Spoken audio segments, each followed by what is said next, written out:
Good morning, students. Today we are going to continue chapter number 15, visualizing solid shapes. So let's start.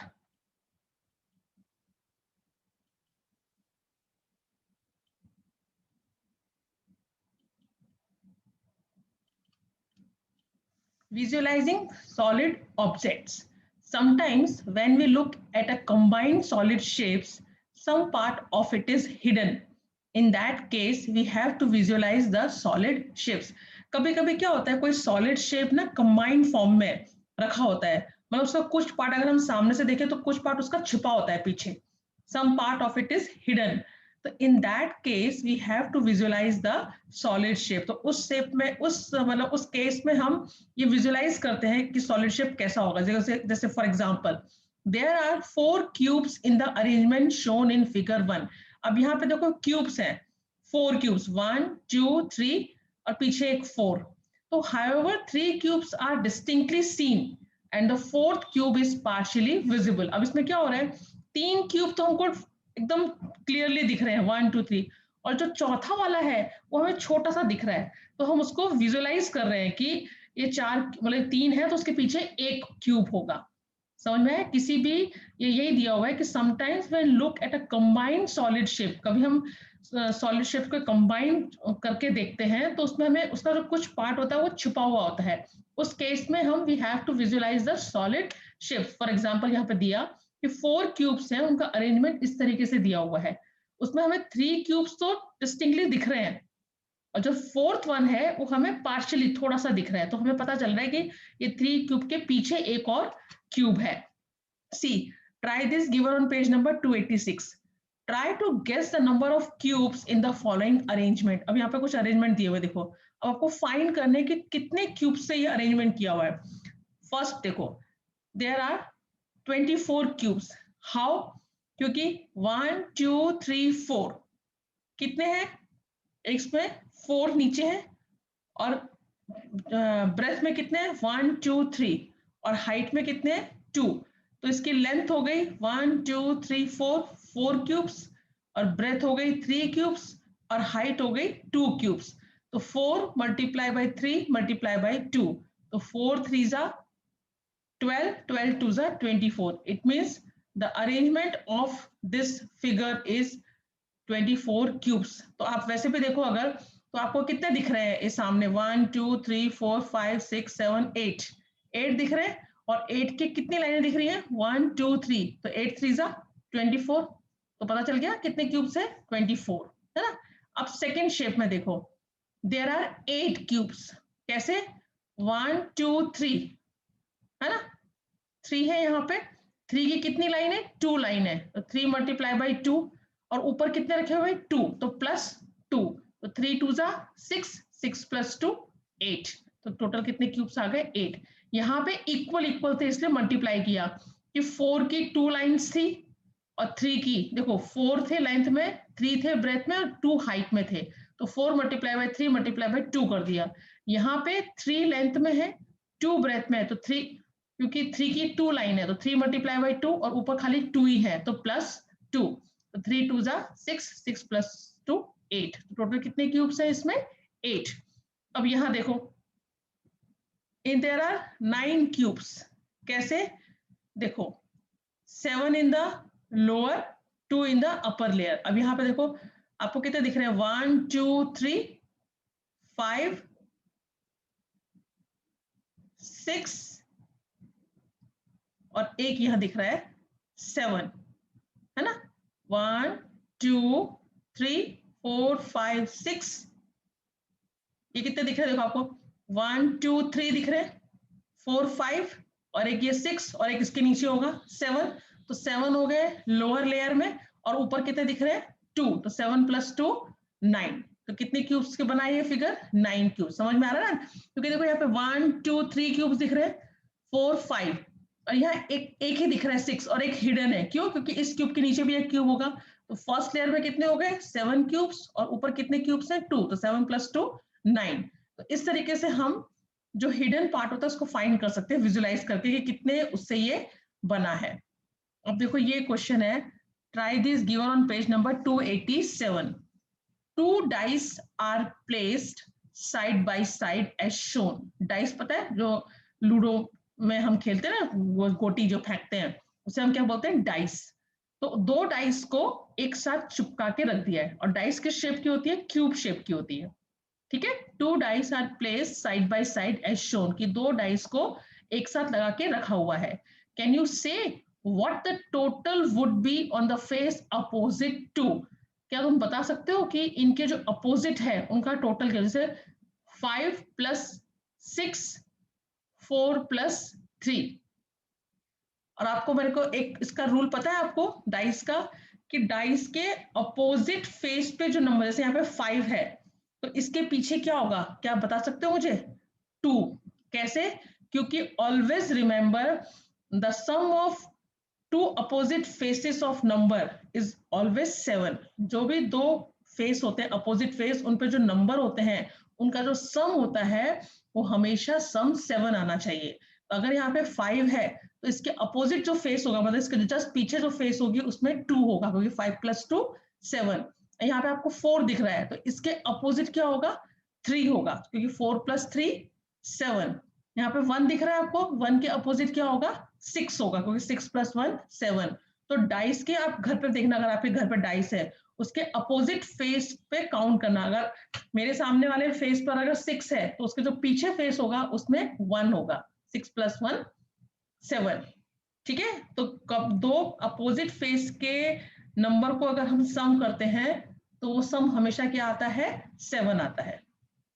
ठीक है, remember that in a dice sum of number of opposite faces is 7। देखो यहाँ पे दिया ही हुआ है। अब ये बोल रहे हैं 5 plus 6, the sum of the numbers on opposite faces of a dice is 7, therefore the number on the opposite face of 5 is equal to 7 minus 5 is equal to 2, and the number on the opposite face of 6, 6 में होगा 7 minus 6 is equal to 1, therefore the total of the number on the opposite face is equal to 2 plus 1 is equal to 3। Question समझ में आया क्या दिया हुआ है? ये बोल रहे थे can you say what the total would be on the face opposite to the 5 plus 6, कि 5 प्लस 6 के अपोजिट फेस पे जो नंबर है उनका टोटल क्या होगा। तो 5 के अपोजिट क्या आएगा, मैंने क्या बोला कि कोई भी दो अपोजिट फेस के टोटल हमेशा 7 होना चाहिए। तो यहाँ पे 5 है तो 5 के पीछे क्या होगा, 2। तो देखो यही लिखा है कि 5 के अपोजिट फेस पे क्या होगा, 2, और 6 के अपोजिट फेस पे क्या होगा, 1। सी 1, तो दोनों का टोटल क्या हो गया, the total of the number on the opposite faces 2 plus 1 is equal to 3। यही फाइंड करना था। दूसरा दिया है 4, अगर मेरे सामने 4 है तो उस 4 के अपोजिट क्या होगा, 3, क्योंकि 4 प्लस 3 क्या होता है, 7, है ना। और 3 है तो 3 के अपोजिट क्या होगा, 4। देखो 4 है तो मतलब 7 माइनस 4 इज इक्वल टू 3, और अगर 3 है तो 7 माइनस 3 इज इक्वल टू 4, तो 3 प्लस 4 का टोटल क्या हो गया, 7। The total of the number on the opposite faces is equal to 3 plus 4 is equal to 7। समझ में आया क्वेश्चन कि डाइस के अपोजिट फेसेस के नंबर का सम हमेशा 7 होता है। तो यहाँ पे उन्होंने 5 प्लस 6 दिया हुआ है, तो इनके अपोजिट फेसेस पे जो नंबर है उनका सम करना है। तो 5 के अपोजिट क्या होगा, 2, क्योंकि 5 प्लस 2 7, और 6 के अपोजिट क्या होगा, 1, तो 2 प्लस 1 3। 4 के अपोजिट क्या होगा, 3, और 3 के अपोजिट क्या होगा, 4। 4 प्लस 3 7, मतलब उनके अपोजिट फेसेस पे जो नंबर है उनका टोटल करना है। ठीक है, अब next, 3 cubes each with 2 centimeter each are placed side by side to form a cuboid। अब दो क्यूब जिनकी की साइड 2/2 की है, 3 क्यूब, सॉरी 2 नहीं, 3 क्यूब्स जिनकी की एज जो है वो 2/2 की है, उनको साइड बाय साइड रख के क्यूबॉइड बनाया है।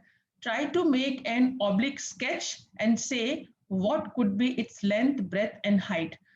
2 सेंटीमीटर के 3 क्यूब्स लिए और उनको चिपका कैसे रख दिया, देखो oblique sketch of the cuboid form by placing 3 cubes with 2 centimetre as.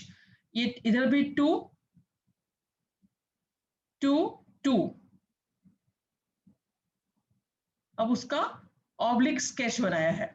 Length of the cuboid कितना हो जाएगा, 2 प्लस 2 प्लस 2 6, है ना। ब्रेथ कितना हो जाएगा, 1 and 2, 2 और हाइट कितनी हो जाएगी 1 और 2, तो ये हो जाएगी इसकी हाइट, क्योंकि 2 2 2 का है तो 2 2 by 2 का इसके ऐसी स्क्वायर उसमें शेप में फिगर बनानी है, तो 2 + 2 हो जाएगा 6 और इसकी ब्रेथ हो गई 2 और हाइट भी हो जाएगी 2। ठीक है, तो यही इसकी लेंथ ब्रेथ हाइट बतानी थी। अब आता है exercise 15.3, what cross sections do you get when you give a vertical cut, horizontal cut to the following solids? अब ये बोल रहे हैं कि अगर आप ये जो शेप्स दी हुई है उनको वर्टिकली काटोगे या हॉरिजॉन्टली कट करोगे तो आपको कौन सा सेक्शन मिलेगा? What cross section do you get when you give a vertical cut और horizontal cut to the following solids? A brick, देखो ब्रिक, ब्रिक कैसे शेप की होती है? देखो इस तरीके की ब्रिक होती है, ईंट, है ना। अगर उसको वर्टिकल कट करें ऐसे तो हमें क्या मिलेगा? रेक्टेंगल। और हॉरिजॉन्टल भी कट करें तो भी हमें क्या मिलेगा? रेक्टेंगल मिलेगा, है ना। ओके, नाउ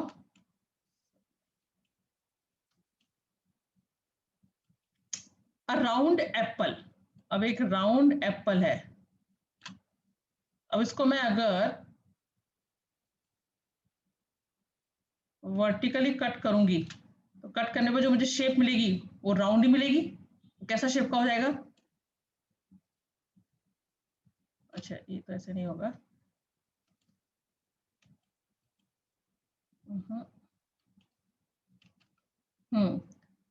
तो अब वो ये जो कट आया इस कट के और ये ऊपर से ऐसे, तो इसकी जो शेप होगी वो कैसी होगी? राउंड ही होगी, है ना।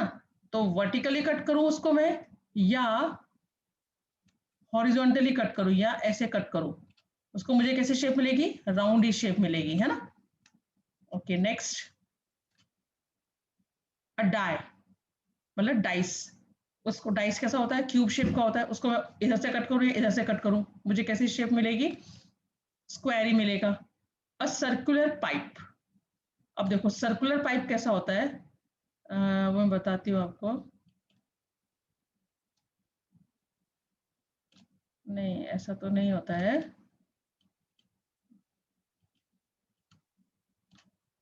ओके देखो सर्कुलर पाइप होता है ऐसे, इस कैसे राउंड होता है ना, और इस तरीके का सर्कुलर पाइप होता है ऐसे, ये शेप होती है सर्कुलर पाइप की, है ना। अब उसको अगर मैं वर्टिकल कट करती हूँ, मतलब ऐसे कट करूंगी ऐसे, तो मुझे क्या मिलेगा? उसका जो कट के शेप मिलेगा वो रेक्टेंगल शेप का मिलेगा, है ना। उसके अगर बीचों बीच से दो पार्ट कर दूं तो मुझे कैसा शेप मिलेगा? वो रेक्टेंगल शेप। और अगर हॉरिजॉन्टल कट करती हूँ तो मुझे उसका जो यहाँ पे कट मिलेगा वो कैसे मिलेगा? सर्कल मिलेगा। ठीक है, आइसक्रीम कोन, आइसक्रीम कोन कैसे होता है? देखो ऐसा होता है, इस तरीके का होता है ना आइसक्रीम कोन, ये हो गया आइसक्रीम कोन। अब उसको अगर वर्टिकल कट करती हूँ,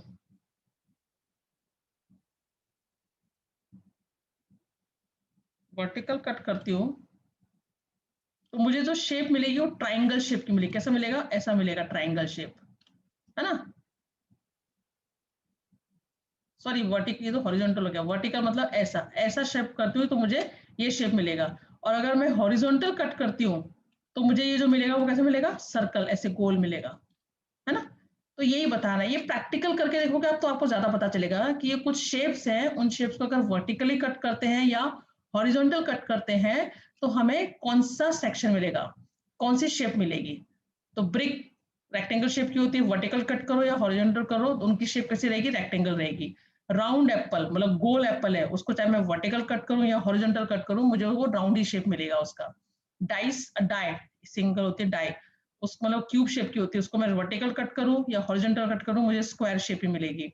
सर्कुलर पाइप ऐसा लंबा होता है, अगर उसमें बीचों बीच से कट करती हूँ तो मुझे वो रेक्टेंगल शेप का मिलता है, और अगर ऐसे कट करती हूँ तो मुझे हॉरिजॉन्टल कट करती हूँ तो मुझे वो सर्कल शेप मिलेगी उसकी। और आइसक्रीम की कोन ऐसी होती है, अगर मैं उसको वर्टिकली कट करती हूँ तो मुझे ट्राइंगल शेप मिलेगा, और अगर मैं हॉरिजॉन्टल कट करती हूँ तो मुझे सर्कल शेप मिलेगा। ओके, चलो नेक्स्ट देखते हैं क्वेश्चन। इसमें बस एक ही क्वेश्चन था ये आप टेक्स्ट बुक में ही फिल कर लेना, आपकी टेक्स्ट बुक में शायद एक टेबल दिया हुआ है, उसको टेक्स्ट बुक टेबल में ही, उसमें अगर नहीं दिया होगा तो नोटबुक में टेबल बना लेना। अब आता है exercise 15.4, a bulb is kept burning just right above the following solids. मतलब ये कुछ सॉलिड्स दिए हुए, एक बॉल है, एक सिलेंडर पाइप है और एक बुक है, उनके ऊपर, जस्ट उनके ऊपर बल्ब को जलाया हुआ है। Name the shapes of the shadows obtained in each case. अब इनकी वजह से जो उनकी शेडो बन रही है उनकी शेप्स बतानी है। Attempt to give a rough sketch of the shadow. You may try to experiment first and then answer these questions. अब ये तो बहुत मुश्किल है कि आप ये एक्सपेरिमेंट कर पाओ, है ना, तो मैं आपको बता ही देती हूँ इसमें कि ये एक बॉल है, एक सिलेंडर पाइप और एक बुक है, इनके जस्ट ऊपर एक बल्ब को जलाया गया है। अब उनके जलाने से उसकी जो शेडो बन रही है, तो वो ये बोल रहे हैं उस शेप्स का नाम बताओ। तो when a burning bulb is kept right above a ball, the shape of the shadow is obtained is a circle. अब ये बॉल की जो शेप बनेगी वो सर्कल शेप की बनेगी ना, तो वही लिखा है कि when a burning bulb is kept right above a ball, the shape of the shadow is so obtained is a circle. The shape of a shadow of a cylinder pipe which is kept just below a burning bulb is a rectangle. अब देखो, अब ये circular pipe है, इसके ऊपर light जल रही है, तो उसकी जो शेप दिखेगी, उसकी जो शेप दिखेगी नीचे, वो इस तरीके की दिखेगी, रेक्टेंगल शेप की। इसकी जो शेप दिखेगी वो ऐसे बॉल सर्कल दिखेगी। तो यही उन्होंने बोला है कि देखो कि जब बल्ब के नीचे, बॉल के ऊपर जो शेडो बनेगी वो सर्कल शेप की बनेगी, और इसके जो नीचे बनेगी स्टैंडर्ड पाइप वो रेक्टेंगल बनेगी, और जो shadow of a book which is kept just below burning bulb it is also rectangle, वो भी कैसी बनेगी, रेक्टेंगल शेप की बनेगी।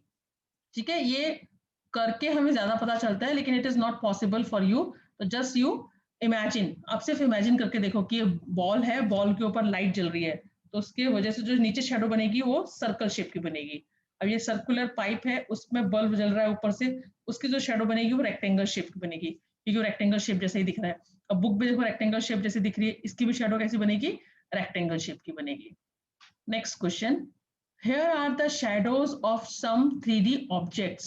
When seen under the lamp of an overhead projector, identify the solids that match each shadow. There may be a multiple answers for these. A circle, a square, a triangle, a rectangle. मतलब ये बोल रहे हैं कि कोई 3D objects हैं, ये उनको लैम्प के आगे रखा गया है ना, ओवरहेड प्रोजेक्टर के आगे रखा गया है, तो उन सॉलिड को, एक उनकी इमेजेस है, ये उनके शेडोज दिख रही हैं, तो आप उन ऑब्जेक्ट्स को पहचानो। वो ऑब्जेक्ट कुछ भी हो सकते हैं, है ना, जैसे कि for example it is the shadow of a spherical object that is cricket ball और अ फुटबॉल। स्कोल दिख रहा है हमको, सर्कल शेप दिख रही है, तो सर्कल शेप किसकी हो सकती है, क्रिकेट बॉल की हो सकती है, फुटबॉल की हो सकती है। ये हमें स्क्वायर दिख रहा है, it is the shadow of cubicle object that is dice, है ना, डाइस की शेडो हमें स्क्वायर शेप की दिखती है। It is a shadow of a conical object that is ice cream cone or a Christmas cap, क्योंकि किस shape का दिख रहा है, ट्राइंगल शेप का दिख रहा है। ट्राइंगल शेप किसकी दिख रही है, किसकी दिखती है, तो आइसक्रीम कोन की दिखती है या क्रिसमस कैप की दिखती है। It is a shadow of a cuboidal or cylindrical object that is brick or a cylindrical pipe. मतलब उन्होंने ये शेडो दिखाई है हमको कि एक सर्कल्स की शेडो दिख रही है, एक स्क्वायर की, ट्राइंगल की और रेक्टेंगल। तो कौन से ऑब्जेक्ट रखे होंगे उस लाइट के आगे जिनकी ये शेप दिख रही हो, तो वो आपके आंसर कुछ भी हो सकते हैं, है ना। जैसे मैंने सर्कल के लिए बोला, फुटबॉल हो सकता है, क्रिकेट बॉल रखी होगी इसलिए उसकी जो शेडो दिख रही है वो सर्कल दिख रही है, डाइस रखी होगी इसलिए उसकी जो शेडो दिख रही है वो स्क्वायर दिख रही है। ये आइसक्रीम कोन हो सकता है, या वो कैप हो सकती है ना, क्रिसमस कैप हो सकती है इसलिए वो ट्रायंगल शेप की दिख रही है। और ये रेक्टेंगल शेप दिख रहा है, या तो वो ब्रिक हो सकती है, वो रेक्टेंगल शेप दिखेगी उसकी शेडो, या सिलेंड्रिकल पाइप हो सकता है उसकी शेडो रेक्टेंगल दिखती है। Okay, next, examine if the following are true statements. The cube can cast a shadow in the shape of a rectangle, कि एक क्यूब की शेडो हम रेक्टेंगल शेप में देख सकते हैं। True, if the source of light is on one side of the cube, not right at the top of the cube, then the shape of the shadow of a cube will be a rectangle. ये बोल रहे हैं कि ये statement दिए हुए हैं दो, बताने हैं ट्रू है कि फॉल्स है. तो first statement is the cube can cast, एक क्यूब को हम रेक्टेंगल की शेप में देख सकते हैं. तो देख सकते हैं, कब देख सकते हैं? जब जो लाइट हम उस शेप क्यूब के ऊपर डालें वो बिल्कुल उसके ऊपर से ना डालें, ऐसे साइड से डालें. तो साइड से जो क्यूब की शेप दिखाई देगी वो रेक्टेंगल शेप की दिखाई देगी. जस्ट उसके ऊपर रखेंगे तब तो हमें स्क्वायर ही दिखेगा, क्योंकि क्यूब तो एक है ना, क्यूब तो कैसा होता है जिसकी सारी साइड इक्वल होती है, स्क्वायर जैसा होता है, तो उसकी जो हमें शेडो दिखेगी वो स्क्वायर दिखेगी अगर हम जस्ट उसके ऊपर से लाइट डालेंगे. लेकिन अगर हम उसको थोड़ा साइड से डालें लाइट उस क्यूब के ऊपर, तो उसकी जो शेप दिखेगी वो हमें रेक्टेंगल जैसी दिखेगी. तो दिस स्टेटमेंट इज ट्रू. देखो ये लिखा है, if the source of light is on one side of the cube, जैसे ये क्यूब है, क्यूब के एक वन साइड से अगर हम लाइट डालेंगे तो वो हमें क्यूबॉइड शेप की दिख सकती है. Then the shape of the shadow of a cube will be a rectangle. Second है, the cube can cast a shadow in the shape of a hexagon. क्या क्यूब की शैडो को हम हेक्सागन शेप में देख सकते हैं? No, a cube can not cast a shadow in the shape of a hexagon. नहीं, वो पॉसिबल नहीं है. हम क्यूब की जो शैडो है वो हेक्सागन के उसमें नहीं देख सकते. हाँ, क्यूबॉइड में देख, रेक्टेंगल देख सकते हैं, वो मैंने आपको बताया कैसे. हम उसके जस्ट ऊपर ना लाइट डाल के उसके साइड से डालें अगर क्यूब के, तो हमें वो क्यूब की शेप क्यूबॉइड रेक्टेंगल दिख ही सकती है उसकी शैडो, लेकिन हेक्सागन की नहीं दिख सकती उसकी शैडो. ठीक है. अब try this given on page number 291. For each solid the three views 1 2 3 are given. Identify for each solid the corresponding top, front and side view. अब यहाँ पे ये फिगर्स दिए हुए हैं, इनकी वो व्यूज दिए हुए हैं. तो आप मुझे बताओ कौन सा उसका टॉप व्यूज है, कौन सा उसका फ्रंट व्यू है और कौन सा उसका साइड व्यू है. अब ये सामने से 3 दिख रहे हैं. ठीक है, तो ये क्या हो जाएगा इसका फ्रंट. सामने से देखोगे तो आपको सिर्फ 3 ये दिखेगी, है ना. अब खाली 1 दिख रहा है तो ये हो जाएगा इसका साइड व्यू. और ऊपर से देखेंगे तो भी हमें 3 दिखेंगे, तो ये हो गया इसका टॉप व्यू. मतलब first this is front, this is side and this is top. अब देखो यहाँ पे इस तरीका है, हमें ये दिख रहा है 3, तो ये इसका टॉप व्यू हो गया. ऊपर से देखेंगे तो 1 2 3 दिखेगा, तो ये हो गया इसका टॉप व्यू. अब ये इसका साइड से देखेंगे तो हमको 2 दिखेंगे, तो ये हो गया इसका साइड व्यू. और ये हो गया ऐसे ऐसे 3 4 दिखेंगे हमें, ये हो गया इसका फ्रंट व्यू. ठीक है. अब इसमें देखो ये हमको 3 दिख रहे हैं, 1 2 3, तो ये हो गया इसका साइड. देखो 1 2 3, इस हो गया साइड व्यू. अब ये इस तरीके से दिख रहे हैं, तो ये हो गया इसका फ्रंट व्यू. सामने से देखोगे तो ये 1 2 3 दिखेगा, और ऊपर से देखेंगे तो 1 2 3 4 4 1 2 3 4 दिख रहे हैं, मतलब ये इसका टॉप व्यू हो गया. ये हो गया इसका साइड व्यू, ये हो गया इसका फ्रंट व्यू, और this is top view. Now see, अब हमें खाली ये दिख रहा है, तो ये हो गया इसका साइड व्यू. यहाँ से देखेंगे तो सिर्फ यही दिखेगा रेक्टेंगल शेप, साइड व्यू. अब ये हो गया इसका टॉप व्यू. ऊपर से देखेंगे हम तो ये इधर छोटा है, ये इधर, तो ये हो गया टॉप व्यू. और सामने से देखेंगे front view, this is it's front view. देखो ये इसके आंसर दिए हुए हैं. ठीक है. Now next question, draw a view of each solid as seen from the directions indicated by the arrow. मतलब इसका साइड व्यू बनाना है, तो साइड से हमको कैसे दिखेगा, 1 2 3 दिखेंगे. अब यहां से देखना है उसका, यहां से देखेंगे तो कैसे दिखेगा, ये 2 एक साथ और एक ही निकला हुआ, मतलब 2 ऐसे और एक ऐसे बाहर को निकला हुआ. और यहाँ से देखेंगे अगर फ्रंट तो हमें 1 2 3, देखो दीज आता है answer. View of the solid seen from the direction indicated by the arrows. देखो ये यहाँ से देख रहे हैं ऊपर से, इधर साइड से, तो हमें 1 2 3 दिखेंगे. तो देखो 3 दिख रहे हैं. अभी हम यहाँ से देख रहे हैं, टॉप से देख रहे हैं, टॉप से देखने पर ये 1 2 और ये तो पीछे छिप गया, ये नहीं दिखेगा, ये 3 चीज दिखेगी. देखो 3 दिख रही है, 1 2 3, and this is front view. सामने से देखेंगे तो 1 2 3, मतलब 2 ऐसे और एक ऐसे, तो ऐसे दिख रहा है. सी, बस एक्सरसाइज खत्म. इतना इजी चैप्टर था ना, तो इसको आप अपनी नोटबुक में अच्छे से कर लेना. जब काम कंप्लीट हो जाएगा उसके बाद मैं आपको डेट, अभी तो आपकी टेस्ट नोटबुक का करेक्शन चल रहा है, वो कंप्लीट हो जाएगा, फिर मैं आपकी नोटबुक करेक्शन के लिए मंगाऊंगी। तब आपको तब तक अपनी नोटबुक जो है अच्छे से कंप्लीट कर लेनी है सबकी, क्योंकि अब मैं मार्क्स दूंगी इंटरनल जिसकी नोटबुक कंप्लीट होगी उसके ऊपर। तो आप फटाफट अपनी नोटबुक सब कंप्लीट कर लेना, और नेक्स्ट क्लास से फिर हम रिवीजन चालू करेंगे। रिवीजन में ऐसा है बेटा कि मैं पहले आपको MCQs, fill in the blanks दूंगी, और आपको वो सॉल्व करके मुझे ग्रुप में आंसर भेजने होंगे, मैं बताऊंगी जैसे मैं कराऊंगी, लेकिन उसके आपको रेडी रहना है ना। सारे चैप्टर्स का मिक्स रिवीजन लूंगी मैं। Okay, so that's it for today's lecture. हमारा सिलेबस खत्म होता है, अब आपको अच्छे से तैयारी करनी है अपनी एग्जाम की। ओके, तो नाउ फिनिश योर वर्क, अपनी नोटबुक कंप्लीट कर लेना। जब मैं मंगाऊंगी टाइम और डेट आपको बताऊंगी, उस पर आपको मुझे देनी होगी स्कूल में, जब मैं मैसेज डालूंगी तब। ओके, सो तब तक के लिए बाय एंड टेक केयर।